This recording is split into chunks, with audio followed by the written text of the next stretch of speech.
Welcome students. आज की इस वीडियो में हम डिस्कस करेंगे क्लास 12 साइंस मैथमेटिक्स में डिटर्मिनेंट के प्रॉपर्टीज़ के बारे में। इससे पहले वीडियो में मैंने एक्सरसाइज 2A सॉल्व किया था, जिसमें मैंने डिटर्मिनेंट के लॉन्ग क्वेश्चन को सॉल्व किया था कि किस तरह से डिटर्मिनेंट का वैल्यू हम लोग निकालते हैं, फाइंड आउट करते हैं। तो इस वीडियो में हम डिटर्मिनेंट के कुछ प्रॉपर्टीज़ के बारे में पढ़ेंगे, जिन प्रॉपर्टीज़ को यूज़ करके हम डिटर्मिनेंट के वैल्यू को बहुत ही इजी तरीके से मालूम कर सकते हैं। तो आइए उनमें से सबसे पहले, जैसे यहाँ समराइजेशन दिया हुआ है पेज नंबर 155 में है, इसमें सबसे पहले है एडिशन ऑफ डिटर्मिनेंट्स। डिटर्मिनेंट को हम लोग कब ऐड कर सकते हैं? तो देखिए, जैसे मान लीजिए एक डिटर्मिनेंट दिया हुआ है इस तरह कि जिसमें उस डिटर्मिनेंट का कोई एक रो या कोई एक कॉलम, आगे हम देखेंगे, कोई एक रो है और रो का हर एक एलिमेंट जो है वो दो एलिमेंट का सम है। इस तरह से A1 plus L1, B1 plus M1, C1 plus N1, यानी दो एलिमेंट आपस में यहाँ पे जुड़ा हुआ है। तो हम इस तरह के डिटर्मिनेंट को दो पार्ट में हम ऐसे प्लस करके लिख सकते हैं।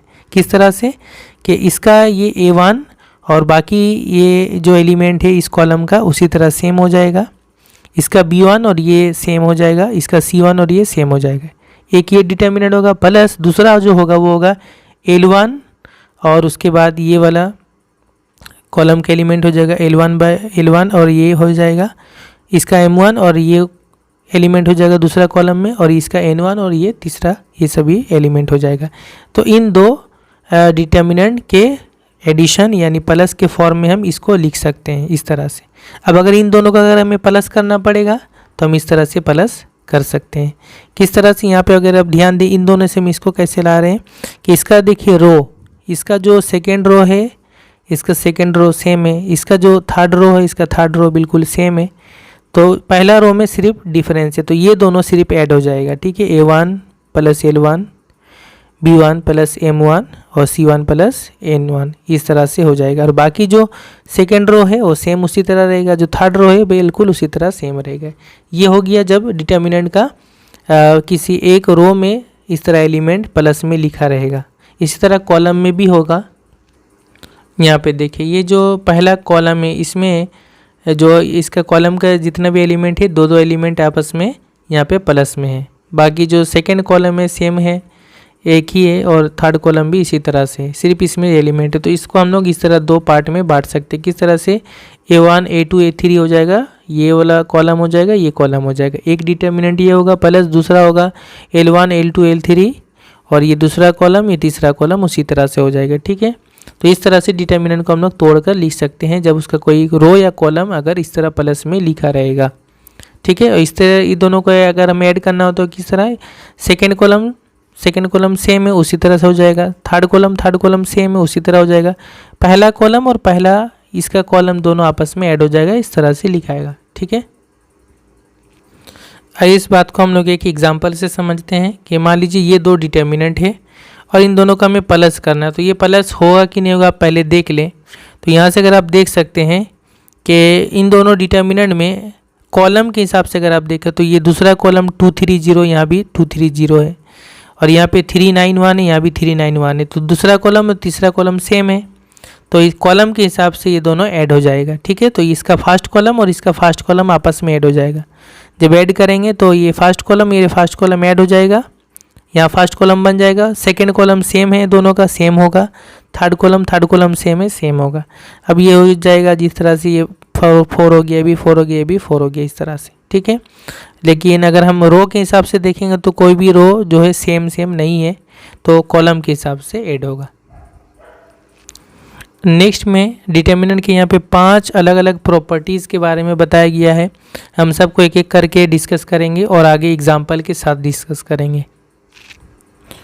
तो फर्स्ट प्रॉपर्टी क्या है?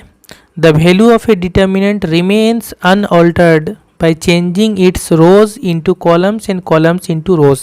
कहा जा रहा है एक डिटर्मिनेंट का जो वैल्यू है वो अनऑल्टर्ड रहता है, यानी चेंज नहीं होता है अगर उसके रो को कॉलम में और कॉलम को रो में चेंज कर दिया जाए। जितना भी रो है उसको कॉलम बना देंगे, जितना भी कॉलम है उसको अगर रो बना देंगे, तो इससे डिटर्मिनेंट का वैल्यू चेंज नहीं होता है, डिटर्मिनेंट का वैल्यू सेम ही रहेगा। एग्जाम्पल से समझते हैं। एग्जाम्पल जैसे ये एक डिटर्मिनेंट है, तो इसका वैल्यू यहाँ से निकाला है, वैल्यू आया है 247, 247। ओके, अब क्या किए हमने कि इस डिटर्मिनेंट का जितना रो था उसको कॉलम बना दे, कॉलम को रो बना दे। तो उसका नाम दे देते मान लीजिए D1। इसका पहला रो है, इसका पहला रो को पहला कॉलम बना देंगे, दूसरा रो को दूसरा कॉलम बना देंगे, तीसरा रो को तीसरा कॉलम बना देंगे। अब जब डिटर्मिनेंट का वैल्यू निकाला गया तो निकालने के बाद देख रहे हैं कि इसका वैल्यू सेम है, 247 ही है, यानी पहले का जो वैल्यू था वही सेम वैल्यू हो गया। यानी डिटर्मिनेंट के अगर हम रोज़ को कॉलम बना दें, कॉलम को रो बना दें, तो डिटर्मिनेंट का जो वैल्यू है वो चेंज नहीं होता है, सेम ही रहता है। ठीक है, ये हुआ पहला प्रॉपर्टी। सेकेंड प्रॉपर्टी है if two adjacent rows or columns of a determinant are interchanged, the numerical value of the determinant remains the same but its sign is altered। यानी कहा जा रहा है अगर किसी डिटर्मिनेंट में दो एडजासेंट रोज, एडजासेंट यानी सामने सामने की यानी अगल बगल के, ठीक है, अगर दो एडजासेंट रोज या दो कॉलम अगर उनको अगर हम लोग इंटरचेंज करते हैं, यानी दो रो है, रो नंबर 1 रो नंबर 2 है, अगर उनको इंटरचेंज करें यानी एक नंबर को 2 बना दे, 2 नंबर को 1 बना दे, इसी तरह दो कॉलम है, सामने सामने दो कॉलम है, दो कॉलम जैसे कॉलम नंबर 1 है, कॉलम नंबर 2 है, आमने सामने कॉलम नंबर 1 को हमने बना दिया कॉलम नंबर 2, कॉलम नंबर 2 को बना दिया हमने कॉलम नंबर 1। तो इस तरह करने से जो है डिटर्मिनेंट का जो वैल्यू होता है वो चेंज नहीं होता, न्यूमेरिकल वैल्यू चेंज नहीं होता है, सिर्फ उसका साइन बदल जाता है, यानी जो है प्लस है तो वो माइनस हो जाता है, ये वैल्यू है। ठीक है, और अगर माइनस है तो प्लस हो जाता है। एग्जाम्पल से समझते हैं। जैसे यहाँ पे एक एग्जाम्पल दिया है कि ये जो आप देख रहे हैं, ये जो डिटर्मिनेंट था हमारा D1, ये डिटर्मिनेंट है, तो इसका वैल्यू कितना आया था, इसका वैल्यू आया था 247। ओके, अब इसी डिटर्मिनेंट में अगर हम ऐसा करें कि पहला रो को सेकंड रो बना दे, सेकंड रो को पहला रो बना दे, जैसे यहाँ पर बनाया है, उसका नाम दिया D2। ये जो सेकंड रो है इसको बना दिया पहला रो, और जो पहला रो है फर्स्ट रो उसको बना दिया सेकंड रो। अब इसका जब हम वैल्यू निकालेंगे तो इसका वैल्यू आएगा -247, यानी जो इसका जो वैल्यू था 247 वही सेम वैल्यू रहा 247, लेकिन साइन बदल गया, यहाँ प्लस साइन था माइनस साइन हो गया। तो यही चीज़ एक प्रॉपर्टी डिटर्मिनेंट का तो यही एक प्रॉपर्टी डिटर्मिनेंट का कि अगर हम रो को दो सामने सामने का रो या कॉलम को अगर हम लोग चेंज करते हैं, इंटरचेंज करते हैं, तो डिटर्मिनेंट का सिर्फ वैल्यू सेम रहेगा, बस साइन सिर्फ बदल जाएगा। ठीक है, इसके बाद जो थर्ड प्रॉपर्टी है बहुत ही इंटरेस्टिंग प्रॉपर्टी है और इससे डिटर्मिनेंट का वैल्यू निकालना बड़ा इजी होता है। वो प्रॉपर्टी ये है कि इफ़ टू रोज और columns of a determinant are identical the value of the determinant is 0। कहा जा रहा किसी डिटर्मिनेंट में अगर दो रो या दो कॉलम अगर आइडेंटिकल हो यानी सेम हो तो फिर उस डिटर्मिनेंट का जो वैल्यू होता है वो 0 होता है।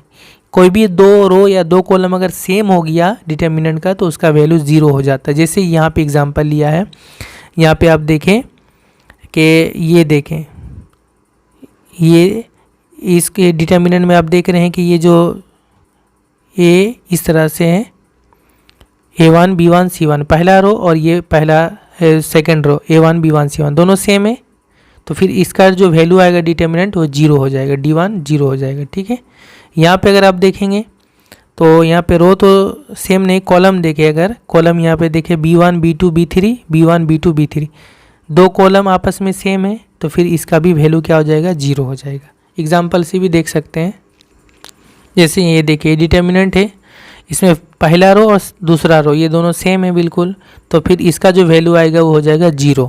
आप इसको वैल्यू निकाल के भी देखेंगे तो 0 ही आएगा। तो इससे क्या हो गया कि हमें डिटर्मिनेंट का वैल्यू निकाले बगैर हम डायरेक्ट बोल सकते हैं कि इसका वैल्यू 0 होगा। बस हम उसके रो या कॉलम को देख के हम बता सकते हैं, अगर दो रो या दो कॉलम सेम हो गया तो हम डायरेक्ट बोल सकते हैं कि डिटर्मिनेंट का वैल्यू 0 होगा। ठीक है, इसके बाद आते हैं चौथा प्रॉपर्टी। चौथा प्रॉपर्टी ये है, if each element of a row और column of a determinant be multiplied by the same quantity then the determinant is multiplied by that quantity.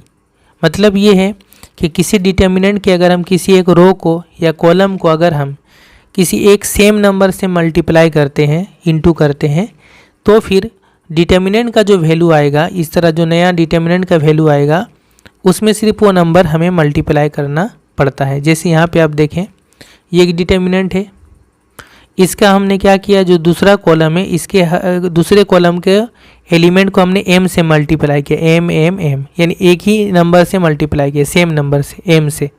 तो अब अगर इसका डिटर्मिनेंट हम निकालेंगे तो इसका डिटर्मिनेंट का जो वैल्यू आएगा वो होगा, इसका डिटर्मिनेंट का जो वैल्यू आया उसमें बस m इंटू करना पड़ेगा, यानी जो वैल्यू आएगा वो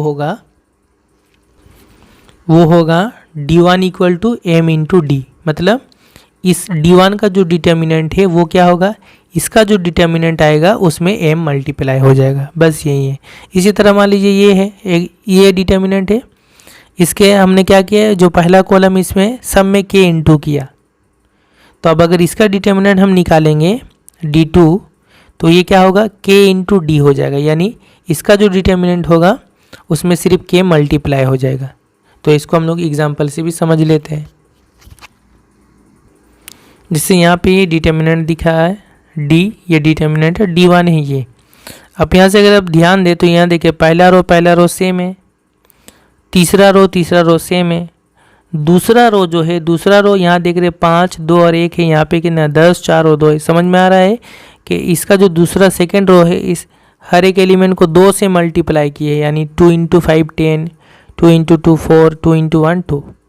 तो फिर अब अगर हम इसका डिटर्मिनेंट निकालेंगे तो क्या होगा, इसका जो डिटर्मिनेंट होगा वो होगा, इसका डिटर्मिनेंट जो होगा उसमें बस 2 इंटू करना पड़ेगा। तो आप अगर उसका वैल्यू निकाल के देखेंगे, जो पहला डिटर्मिनेंट था उसका डिटर्मिनेंट का वैल्यू है 57, और अगर आप d1 का वैल्यू निकालिएगा तो वो होगा 114। तो आप समझ सकते हैं कि 57 में 2 इंटू करने से 114 हुआ। तो d1 जो है वो है 2 इंटू डी है। तो ये भी प्रॉपर्टी बहुत काम की प्रॉपर्टी है। अगला है प्रॉपर्टी जो लास्ट है इसमें, वो ये है, the value of a determinant remains unaltered if each element of a row और column is increased or decreased by a constant multiple of the corresponding elements of another row or column। इसका मतलब ये है कि determinant का, अगर हम लोग किसी डिटर्मिनेंट के किसी एक रो या कॉलम को अगर हम लोग मल्टीप्लाई करते हैं कोई एक नंबर से, और उसके बाद किसी दूसरे रो में या कॉलम में अगर हम लोग ऐड करते हैं उसके साथ, तो फिर इससे डिटर्मिनेंट का वैल्यू चेंज नहीं होता है। फॉर एग्ज़ाम्पल यहाँ पे ये एक डिटर्मिनेंट है, हमने क्या किया कि जैसे यहाँ पर A3 B3 C3 ये तीसरा रो है, तीसरा रो के हर एक एलिमेंट को हमने m से मल्टीप्लाई किया, तो क्या होगा m A3 m B3 m C3 होगा।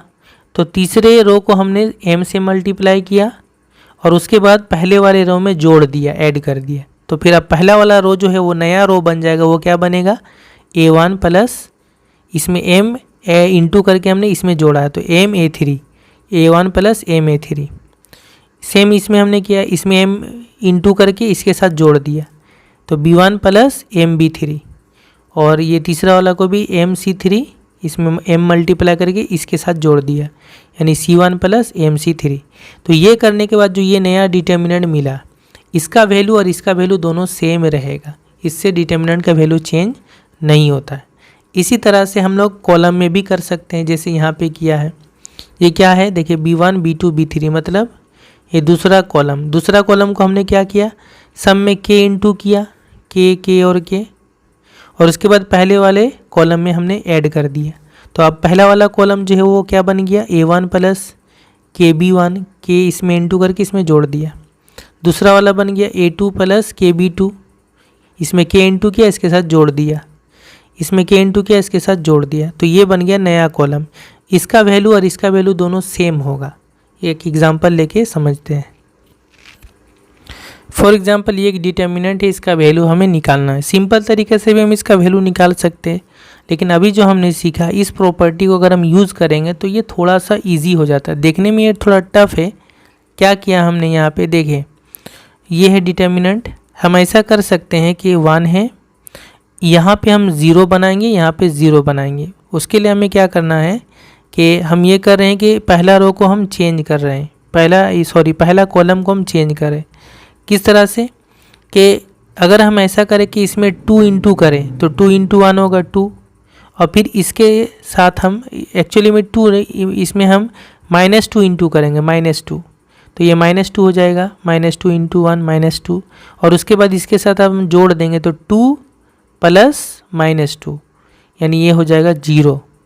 तो इस तरह हम कर सकते हैं। तो यहाँ हमने क्या किया कि ये दूसरा जो कॉलम है, दूसरा कॉलम में हम -2 इंटू किए, -2 इंटू कॉलम 2, और उसके बाद पहले वाले कॉलम के साथ हमने उसको ऐड कर दिया। एक्चुअली में यहाँ पे ऐड कर रहे हैं, यहाँ प्लस है उसके बाद माइनस है तो माइनस ही होगा, इसलिए इस तरह माइनस दिख रहा है।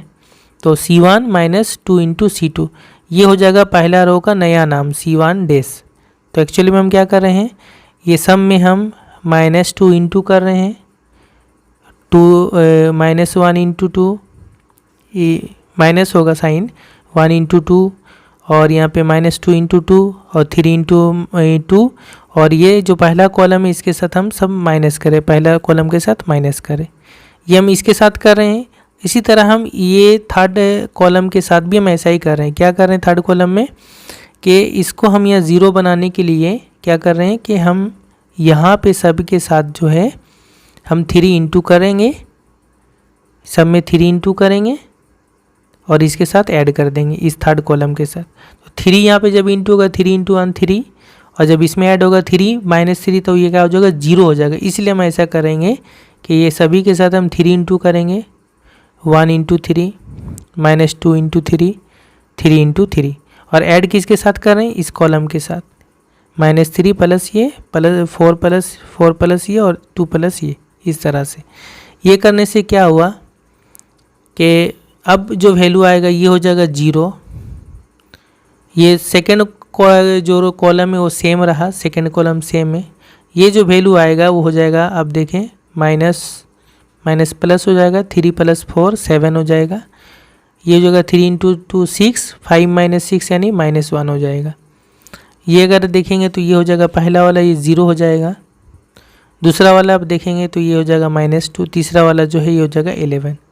ऐसा करने से क्या हुआ कि अब हमारा डिटर्मिनेंट बनाना इजी हो गया कि अगर हम इसको निकालेंगे तो जस्ट हमें 1 वाला कोफैक्टर इंटू करना पड़ेगा, बाकी 0 से जब इंटू होगा तो वह 0 हो जाएगा, यहाँ भी 0 से इंटू होगा तो 0 हो जाएगा। सिर्फ 1 वाला कोफैक्टर में क्या साइन होता है हमें पता है, -1 होता है ना, प्लस माइनस फिर माइनस होता है, प्लस होता है, तो ये सेकंड वाले में माइनस होगा, इसका कोफैक्टर होगा, यानी इसका रो माइनर होगा, इस रो इस कॉलम को हटाएंगे तो 7 - 1 और -2 11 हो जाएगा। अभी इंटू हो जाएगा, 7 इंटू 11 77, एंड -2 इंटू -1 माइनस +2 होगा और बीच में माइनस रहता है। तो ये वैल्यू कितना आ गया, ये हो गया 75 इंटू -1 यानी -75। तो ये हो गया इसका वैल्यू। और अगर सिंपल तरीके से बनाएंगे तो वो भी सेम वैल्यू आएगा -75। लेकिन ये क्या है कि हम प्रॉपर्टी को अगर यूज़ करेंगे तो हमें इस तरह 0 बना के आगे हम इजीली उसका डिटर्मिनेंट निकाल सकते हैं। आगे अगर एग्जांपल हम इसको देखें एक बार, तो अगर आप इसका डिटर्मिनेंट निकालेंगे तो इसका वैल्यू आएगा 0, तो 0 होगा। लेकिन हम अगर इन प्रॉपर्टी को यूज़ करेंगे तो हम दिखा सकते हैं कि ये 0 वैल्यू आएगा। कैसे, अब अगर ध्यान दें कि यहाँ पे ये कॉलम और ये कॉलम देखें, तो अगर हम ऐसा करते हैं कि ये जो सेकेंड कॉलम है, सेकेंड कॉलम में आप -2 इंटू करें तो ये -4 हो जाएगा, और 10 से उसको माइनस कर दें तो ये हो जाएगा 6। इसी तरह इसको -2 से इंटू करेंगे तो ये +2 हो जाएगा, और इसमें ऐड कर देंगे 5 में +2 तो 7 हो जाएगा, इसके साथ इक्वल हो जाएगा। यहाँ अगर -2 इंटू करेंगे तो -2 इंटू -3 ये हो जाएगा +6, ये -2 इंटू -3 ये हो जाएगा 6, और 6 को 2 से ऐड कर देंगे तो हो जाएगा 8, इसके साथ इक्वल होगा। तो ये अगर हम इसमें सभी जो सेकेंड कॉलम है इसमें सब में अगर हम -2 इंटू करें और उसके साथ हम फर्स्ट कॉलम को ऐड कर दें तो ये फर्स्ट कॉलम जो है ये थर्ड कॉलम के जैसा सेम हो जाएगा। जब दोनों सेम हो जाएगा तो इस तरह से होगा। ये हमने यहाँ पे किया, क्या किया हमने फर्स्ट कॉलम को चेंज कर रहे हैं, C1 को हम चेंज करके C1 डैश लिख रहे हैं। किस तरह चेंज कर रहे हैं, सेकेंड कॉलम को हम लोग जो है -2 से इंटू कर रहे हैं और उसके बाद प्लस ऐड कर दे रहे हैं फर्स्ट कॉलम में, तो ये फर्स्ट कॉलम नया चेंज हो जाएगा। ठीक है, उसका नाम देंगे C1 डैश। ये हो जा रहा फर्स्ट कॉलम। अब जो ये वैल्यू आ रहा है ये इस तरह का वैल्यू आएगा। ये फर्स्ट कॉलम और देखिए थर्ड कॉलम दोनों सेम हो गया। तो किसी डिटर्मिनेंट में क्या हुआ, जब दो कॉलम सेम हो जाएगा या दो रो सेम हो जाएगा तो इसका वैल्यू क्या होगा, 0 हो जाएगा। तो हमें क्या समझ में आया, ये जो आया इसका वैल्यू 0 मतलब इसका वैल्यू भी 0, क्योंकि ये डिटर्मिनेंट और ये डिटर्मिनेंट करके दोनों का वैल्यू सेम होता है। तो ये वैल्यू 0 आ रहा तो ये डिटर्मिनेंट का भी वैल्यू 0 होगा। तो ये हम इजीली थोड़ा सा अगर हम इस तरह करेंगे तो हम समझ सकते हैं इसका वैल्यू 0 होगा। ठीक है, तो ये कुछ रूल है, कुछ प्रॉपर्टीज़ है डिटर्मिनेंट का जो हम यूज़ करेंगे आगे एक्सरसाइज को सॉल्व करने में। और लास्ट में है कि rule of multiplication of determinant. Determinant, दो डिटर्मिनेंट है, हम उसको कैसे मल्टीप्लाई कर सकते हैं, इसका रूल है। तो देखिए स्टूडेंट, डिटर्मिनेंट का मल्टीप्लाई करना जो है बहुत तरीके से हो सकता है। रो को रो से मल्टीप्लाई करके होता है, रो को कॉलम से मल्टीप्लाई करके होता है, कॉलम को कॉलम से मल्टीप्लाई करके होता है, या कॉलम को रो से मल्टीप्लाई करके होता है। यानी चारों तरीक़ा से डिटर्मिनेंट को हम लोग मल्टीप्लाई कर सकते हैं। लेकिन मैट्रिक्स में क्या था, रो और कॉलम ही मल्टीप्लाई होता था। ठीक है, तो यहाँ पे ये नहीं, बल्कि आप किसी रो को मल्टीप्लाई कर सकते हैं, कॉलम मल्टीप्लाई कर सकते हैं। इस तरह किसी भी तरीक़ा से आप कर सकते हो। उसका यहाँ पे रूल दिया हुआ है इस तरह से कि अगर यहाँ पे लिखा हुआ रो बाय रो अगर हम मल्टीप्लाई करेंगे तो इस तरह से होगा। इसका पहला रो मल्टीप्लाई होगा, यहाँ लिखाएगा पहला रो के जगह में A1 P1 plus B1 Q1, ये यहाँ पे लिखाएगा। फिर इसका पहला रो, इसका दूसरा रो, तो ये दोनों मल्टीप्लाई होकर यहाँ पे लिखाएगा फर्स्ट रो के यहाँ पे A1 P2 B1 Q2 यहाँ पे। तो पहला रो दूसरा रो। ठीक है, इसके बाद इसका दूसरा रो, इसका पहला रो, इसका दूसरा रो, इस तरह से होगा। तो इसका सेकेंड रो, इसका फर्स्ट रो मल्टीप्लाई होगा, ये दोनों A2 P1 B2 Q1 plus होकर यहाँ पे लिखाएगा। और इसका सेकेंड रो, इसका सेकेंड रो यहाँ पे लिखाएगा A2 P2 B2 Q2, इस तरह से प्लस हो। तो ये हो गया रो बाय रो। इस तरह रो बाय कॉलम भी होता है, इसका पहला रो, इसका पहला कॉलम। ठीक है, तो ये दोनों मल्टीप्लाई करके कहाँ पे लिखेंगे, यहाँ पे लिखेंगे पहला। इसका पहला रो, इसका दूसरा कॉलम, जैसे मैट्रिक्स में करते हैं, ये दोनों मल्टीप्लाई करके कहाँ लिखेंगे, यहाँ पे लिखेंगे। इसका दूसरा रो, इसका पहला कॉलम, यहाँ पे लिखेंगे। इसका दूसरा रो, इसका दूसरा कॉलम, यहाँ पे लिखेंगे। तो ये हो गया रो बाय कॉलम, जो मैट्रिक्स में करते हैं उसी तरह से। उसके बाद हो गया कॉलम बाय कॉलम भी लिख सकते हैं। किस तरह से, इसका पहला कॉलम यहाँ पे होगा, इसका पहला कॉलम, इसका दूसरा कॉलम मल्टीप्लाई होके यहाँ पे होगा। ठीक है, यहाँ पे होगा। कॉलम बाय कॉलम में अगर हम करेंगे तो याद रखें, ये पहला कॉलम, इसका पहला कॉलम यहाँ होगा, इसका पहला कॉलम, इसका दूसरा कॉलम यहाँ पे होगा। ठीक है, और उसके बाद इसका दूसरा कॉलम, इसका पहला कॉलम यहाँ पे होगा, इसका दूसरा कॉलम, इसका दूसरा कॉलम यहाँ पे होगा। इसका यहाँ पे मैं थोड़ा दिखा दूँ, यहाँ पे देखें, ये कॉलम बाय कॉलम वाला है तरीका। ये जो आप देख रहे हैं ना C1 ये इसका कॉलम है, और ये जो देख रहे हैं C1 डे C2 डे जो भी देख रहे हैं ये इसका कॉलम है, दूसरा डिटर्मिनेंट है। तो कॉलम बाय कॉलम में है कि अगर इसका पहला कॉलम लेंगे तो यहाँ होगा, इसका पहला कॉलम, इसका दूसरा कॉलम लेंगे तो यहाँ पे होगा। फिर इसका दूसरा कॉलम, इसका पहला कॉलम लेंगे तो यहाँ पे होगा, इसका दूसरा कॉलम, इसका दूसरा कॉलम लेंगे तो यहाँ पे होगा। ठीक है, इस तरह से कॉलम बाय रो भी होगा। तो कॉलम बाय रो लेंगे तो अगर इस तरह से होगा, पहला वाला का पहला कॉलम यहाँ देखें, पहला कॉलम, इसका पहला रो यहाँ पे होगा, इसका पहला कॉलम, इसका दूसरा रो यहाँ पे होगा। देखिए इसका पहला कॉलम है C1, इसका दूसरा रो, इस तरह इसका दूसरा कॉलम, इसका पहला रो यहाँ पे होगा, इसका दूसरा कॉलम, इसका दूसरा रो यहाँ पे होगा। इस तरह से मल्टीप्लाई किया जाता है। इसके बाद जैसे ये सेकेंड ऑर्डर डिटर्मिनेंट का हुआ, थर्ड ऑर्डर का भी इसी तरह से किया जाता है। ठीक है, और लास्ट में यहाँ एक और एग्जांपल बताया जिसमें ये कहा गया है कि अगर डिटर्मिनेंट का ऑर्डर सेम ना भी हो तो भी हम उसको मल्टीप्लाई कर सकते हैं। जैसे ये देख रहे हैं आप थर्ड ऑर्डर डिटर्मिनेंट है, ये सेकेंड ऑर्डर डिटर्मिनेंट है। इनको भी मल्टीप्लाई कर सकते हैं। कब कर सकते हैं? दोनों को सेम ऑर्डर बना के। तो ये तो थर्ड ऑर्डर है, सेकेंड वाला को थर्ड ऑर्डर ऐसे बना सकते हैं। क्या हमने यहाँ पे ले लिया 1 0 0, यहाँ 0 0।